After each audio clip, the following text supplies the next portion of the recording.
சுரேஷ் ஒரு middle class பையன். ஒரு ஸ்மால் 1 BHK ஹவுஸ்ல தான் தனியா வாழ்ந்துட்டு இருக்கான். அவனோட வாழ்க்கை ரொம்பவே சிம்பிள். ஒவ்வொரு நாளும் இரவு சாப்பாடு முடிச்சிட்டு டெரஸ்க்கு போய் காட்டு வாங்கி மனசை ரிலாக்ஸ் பண்ணிட்டு தான் பிறகு தூங்க போவான். ஒரு நாள் டெரஸ்ல நிக்கும் போது 3 வீடு தூரத்துல ஒரு வீட்டின் டெரஸ்ல யாரோ ஒருத்தவங்க நிக்கிறாங்க. அவங்க சுரேஷை பார்த்து கையாட்டுறாங்க. சுரேஷ் கொஞ்சம் தயங்கினா, யாருக்கும் தெரியாம இருந்தாலும் ஆனா அவன் கை திரும்ப மாட்டினான். ஃபேஸ் தெரியல, மூமெண்ட் இல்ல, ஒரு கருப்பு உருவம் மாதிரி தான் இருந்தது. அடுத்த நாள் மீண்டும் அதே சீன், அதே நேரம், அதே ஷேடோ, அதே கையாட்டல். நாட்கள் போச்சு, அது ஒரு ஹேபிட் மாதிரி ஆகிடுச்சு. ஷேடோ கையாட்டும், சுரேஷும் கையாட்டுவான். ஆனா ஒரு நாளும் அந்த முகம் தெரியல.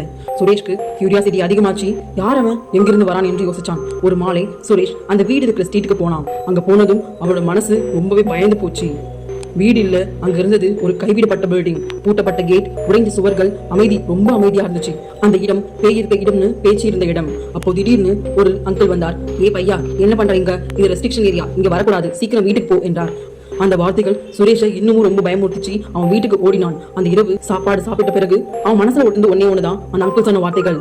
இப்போ சுரேஷ் யோசிக்கிறான், டெரஸ்க்கு போலாமா இல்ல வேண்டாமா? இந்த இடத்துல நீங்க இருந்திருந்தா என்ன பண்ணிப்பீங்க? டெரஸ்க்கு போயிருப்பீங்களா, போக மாட்டீங்களா? கமெண்ட்ல சொல்லுங்க. இந்த வீடியோ பிடிச்சிருந்தா லைக் பண்ணுங்க, ஷேர் பண்ணுங்க. இது போன்ற மேல் வீடியோக்கள் பார்க்கணும்னா சப்ஸ்கிரைப் பண்ணிக்கோங்க. இந்த வீடியோ பார்த்ததுக்கு நன்றி.